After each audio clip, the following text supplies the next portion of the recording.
Olá a todos, amigos de Deus, como vocês estão? Tudo bem? Faz tempo que eu não gravo, mas não é porque eu não estou gravando que Deus não está falando, tá? Às vezes é tempo de gravar mesmo e de compartilhar com vocês. Hoje eu vou compartilhar um pouco de cada coisa, compartilhar um pouco da minha experiência de ser pai, da experiência quando a minha filha nasceu, de um travamento que eu tive na minha cabeça quando a minha filha nasceu. Eu travei assim, fiquei um ponto de interrogação, assim, com muitas dúvidas, que ninguém conseguia tirar. E também, mas o foco dessa mensagem que também é mais para jejum. Confesso que eu acho que acredito que bastante pessoas têm dificuldade de fazer jejum. Então é essa que eu vou passar também. Então vamos lá. Eu lembro quando minha filha nasceu. Eu lembro que foi um dia bem bonito. Tava um dia ensolarado, bem bacana. E aí tinha uma janela no quarto onde ela estava nascendo e eu fiquei olhando aquela janela, um dia bem bonito, era uma manhã bem bonita, um sol limpo, um céu azul.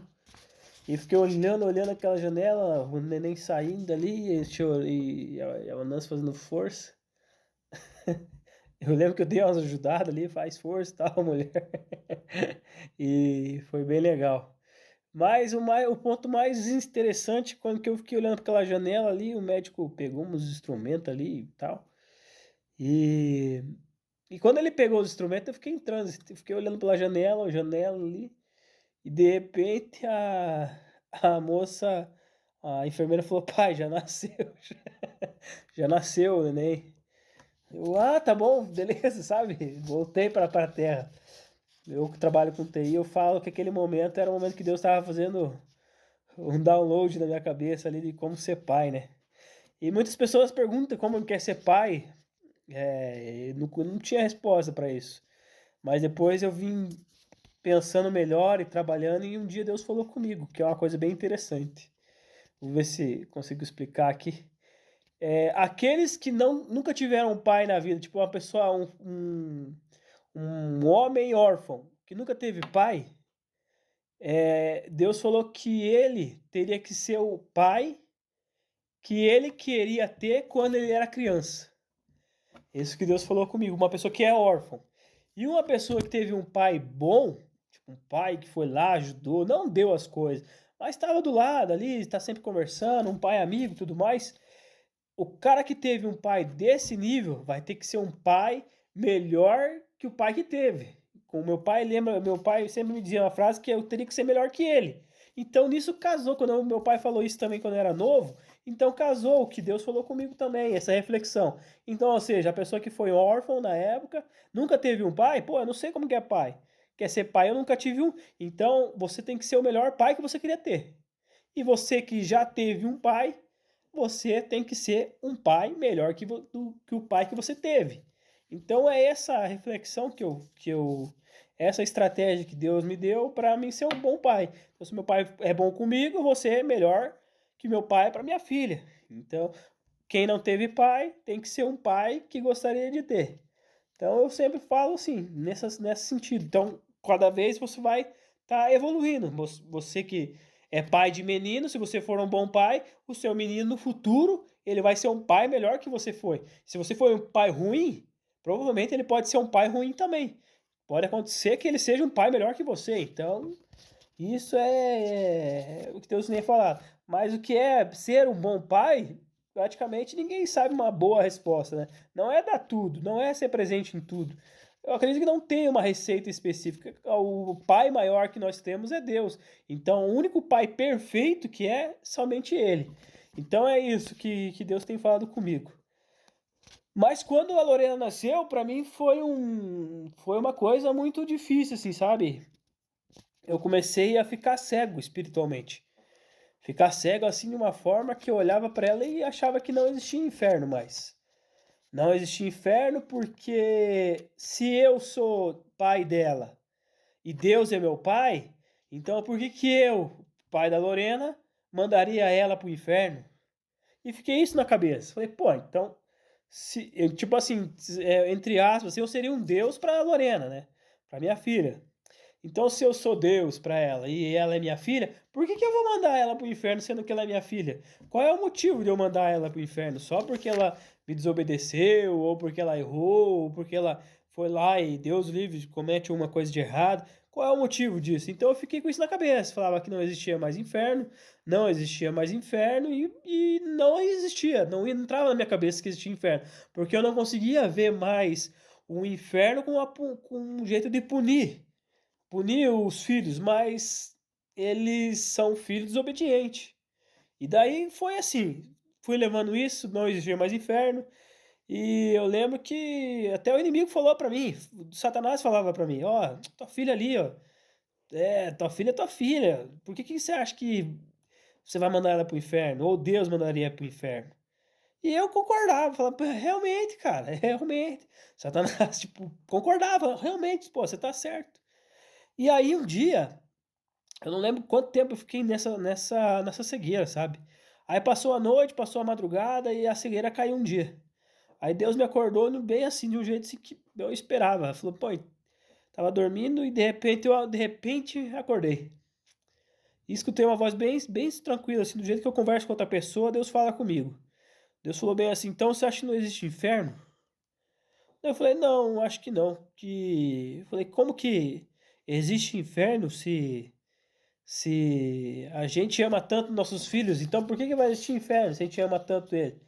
Daí eu falei, daí eu até lembro que Deus pegou e falou que ele não manda ninguém pro inferno. Eles vão lá porque as pessoas escolhem ir pra lá, desse jeito que ele falou. Daí ele falou pra me levantar, lembro muito bem, e aí falou para mim, olha pra tua filha. Fiquei olhando pra ela. E de repente perguntou se eu amo. Eu falei, não, amo muito minha filha. E aí Deus pegou e me quebrou. Então você ama muito sua filha, ele falou, até escrevi aqui. Daí eu falei, não, sim, senhor, eu amo muito ela. Daí ele me quebrou. Aí ele falou bem assim, eu também amo muito meu filho. Ele amou tanto o seu único filho, que era Jesus, que deu na cruz pelos nossos pecados, pela uma pessoa que ele nem conhece. Ou seja, seria a mesma coisa de eu pegar a minha filha, dar para o mundo em si, para minha filha morrer no lugar das pessoas que eu nem conheço. Então isso é um amor muito fora do padrão, é um amor incondicional, é um amor muito grande. Quando eu falo isso, ele falou que quando ele deu Jesus para morrer na cruz por nós, eu falei, poxa, imagina, eu não faria isso não, nem ferrando, mas nem ferrando, confesso. Não só eu, acredito que você que é pai hoje, quem pai que daria a seu filho para morrer na cruz por uma pessoa que nem merece, né? Pecadora, tudo mais. Mas isso é uma coisa que não consegue entrar na nossa cabeça porque é planos de Deus, o plano da salvação de Deus é muito perfeita, não tem um erro, não tem como eu errar. E foi isso a experiência que eu fiquei cego e essa experiência que Deus tem falado comigo. Fiquei muito cego, confesso. Fiquei muito. Não ia pra igreja às vezes. E aí depois, de repente, as escamas caiu e foi legal mesmo. Mas agora vamos passar para a parte do jejum. Eu acredito quantos que tem dificuldade para fazer jejum? Quantas pessoas? Qual que é a sua dificuldade que você tem? Pensa nesses segundinhos aí. Qual que é a dificuldade? É trabalho demais? É muito serviço?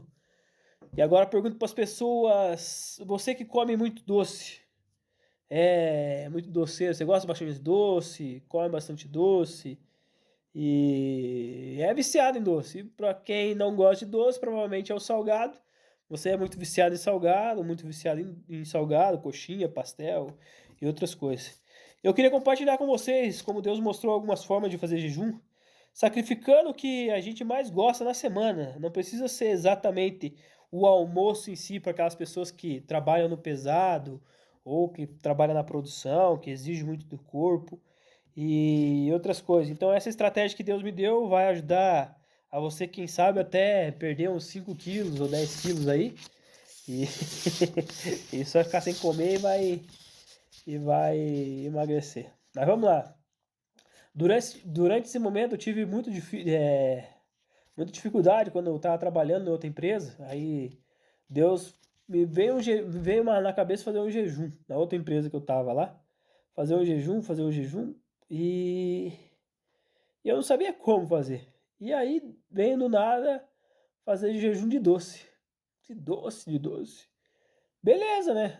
Falei, tranquilo. Beleza, tranquilo, bem fácil. E aí teve vários critérios. Que a estratégia que eu dou para quem gosta de doce, eu fiz o jejum de doce radical. Eu não comia brigadeiro, eu não comia chocolate, bolo não poderia ser de chocolate, nem cobertura de chocolate. Bolo de cenoura podia ser o bolo sem a cobertura do chocolatezinho. Eu lembro que eu fiz na época da Páscoa. Lá em casa, o único come doce é eu e a Lolo. A minha esposa, ela.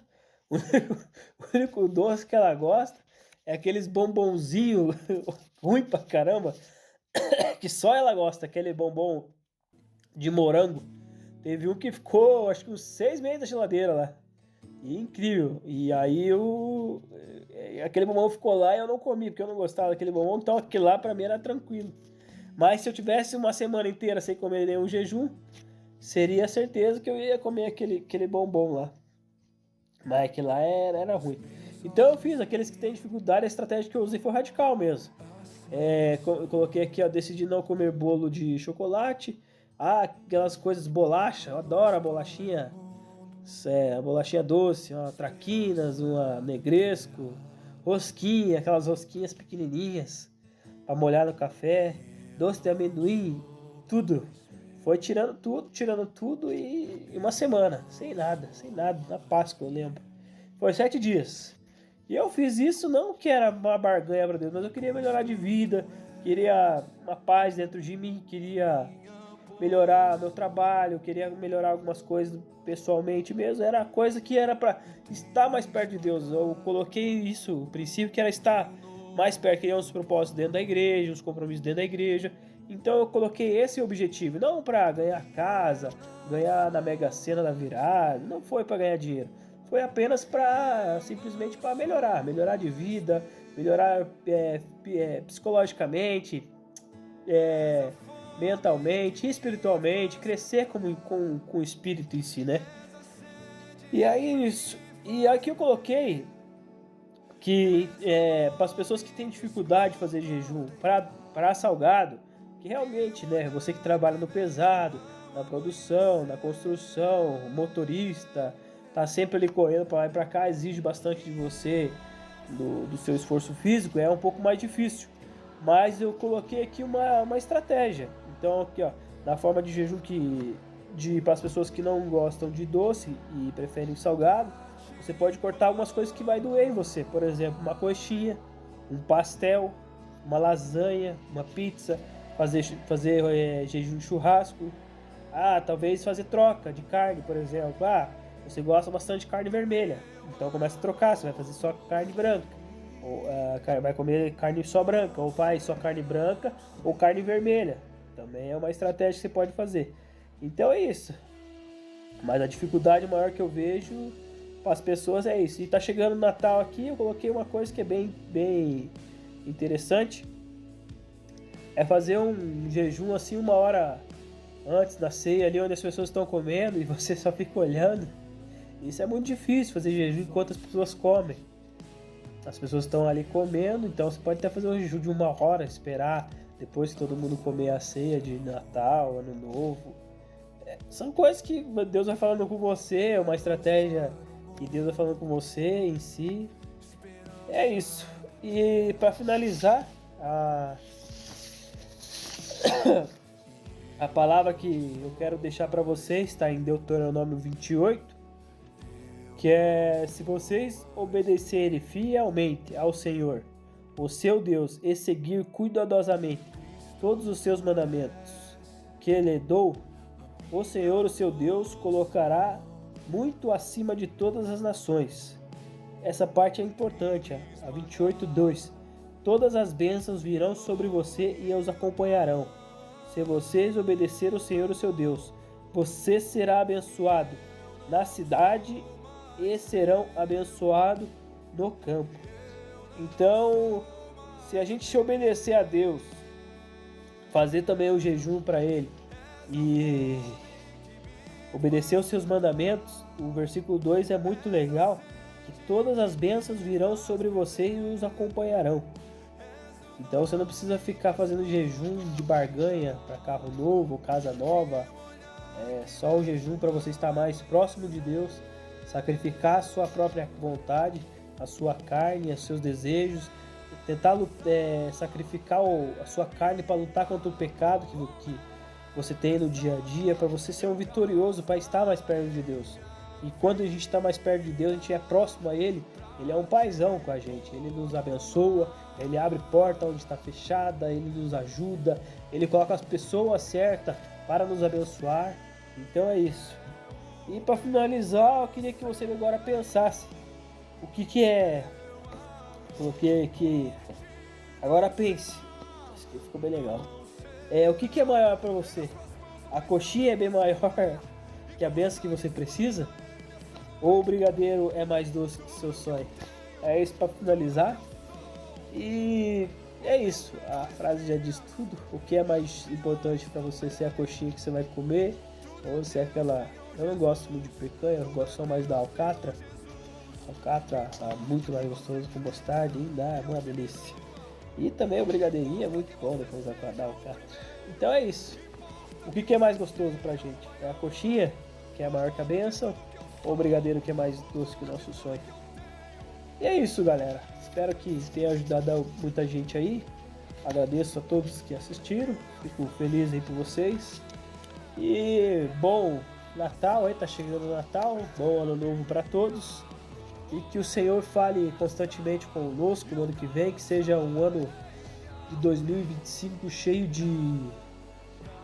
digo vitórias, mas eu queria mais do que vitórias. Eu queria mais a proximidade com Deus. Eu acho que se a gente está mais próximo de Deus, mais perto de Cristo, é uma coisa bem melhor para nossa vida que um carro, um dinheiro na conta aí. Lógico que isso é muito bom, né? Ter dinheiro na conta para você viajar para onde você quiser. Né? Eu confesso que é muito bom a gente ter financeiramente, mas ter Cristo e ter Ele no nosso coração e abençoar outras pessoas e usar a nossa vida para ganhar outras pessoas, para conhecer esse amor que é incondicional, esse plano de salvação que é perfeito, que é aceitar Jesus como nosso Senhor e Salvador e seremos salvos e temos a coroa lá em cima quando morrermos, e também fazer a obra, porque não apenas ser salvo, mas levar esse amor que um dia você sentiu no seu coração para outras pessoas. Eu acho que isso também faz a obra. Então, plantando a semente hoje, outro vai regando amanhã e outro vai colher amanhã, mas o importante, o mais difícil, eu acredito eu, que seja plantar. É ter iniciativa e entrar com tudo na vida da pessoa e não obrigar ela a ir para a igreja, mas sim plantar a semente que é a salvação na vida dela. Beleza, galera? Agradeço a todos aí. Obrigado pela atenção. Tudo de bom. Um abraço e bom 2025 para nós. Abraço.